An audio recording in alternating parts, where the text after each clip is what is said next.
ఎన్టీఆర్ నటిస్తున్న pan India movie దేవర. ఈ movie కోసం ఫ్యాన్స్ 1000 కళ్ళతో ఎదురు చూస్తున్నారు. ఇప్పటికే ఈ మూవీ నుంచి 3 పాటలు ట్రైలర్ రిలీజ్ అయ్యాయి. సెప్టెంబర్ 27న రిలీజ్ కానున్న ఈ మూవీపై భారీ అంచనాలున్నాయి. ప్రస్తుతం ఈ మూవీ టీం ప్రమోషన్స్ లో బిజీగా ఉంది. గురువారం 4వ సాంగ్ రిలీజ్ చేస్తామని మేకర్స్ ప్రకటించారు.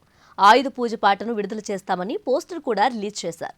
కానీ ఇంతలోనే తారక్ ఫ్యాన్స్ కు బ్యాడ్ న్యూస్ చెప్పారు మేకర్స్. ఆయుధ పూజ సాంగ్ ను అంత తేలికగా రిలీజ్ చేసేందుకు మనసు రావడం లేదని, ఆ పాటను గ్రాండ్ గా రిలీజ్ చేసి సెలబ్రేట్ చేసుకోవాలని మేకర్స్ స్పష్టం చేశారు.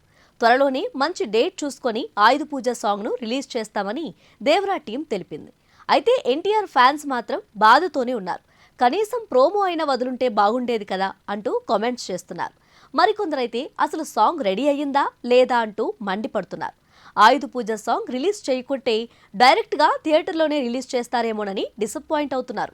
ఇకపోతే దేవరా మూవీ 2 పార్ట్లుగా రిలీజ్ కానున్నట్లు తెలుస్తోంది.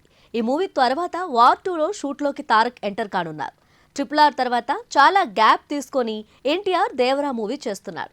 కొరటాల శివ డైరెక్షన్లో ఈ మూవీ తెరకెక్కింది. గతంలో వీరిద్దరి కాంబోలో జనతా గ్యారేజ్ వచ్చింది. ఈ మూవీ బిగ్ హిట్ అందుకుంది. మళ్ళీ ఈ కాంబో రిపీట్ కావడంతో దేవరా మూవీపై అంచనాలు రెట్టింపయ్యాయి. ఇక ఈ మూవీ మరో వారం రోజుల్లో బాక్సాఫీస్ను షేక్ చేయడానికి వస్తుంది. ఇప్పటికే ఈ మూవీ యుఎస్లో $1.5 మిలియన్ వసూలు రాబట్టింది. ఆస్ట్రేలియాలో కూడా $2 లక్షల కలెక్షన్ సాధించింది. 300 కోట్ల బడ్జెట్తో నిర్మించిన ఈ మూవీ మినిమం పాజిటివ్ టాక్ తగ్గించుకుంటేనే 500 కోట్లు వసూలు చేయగలదని ఇండస్ట్రీ వర్గాలు చెబుతున్నాయి. మరి బాక్సాఫీస్ వద్ద ఈ మూవీ హిట్టా ఫట్టా తెలియాలంటే మరో వారం రోజులు వెయిట్ చేయాల్సిందే.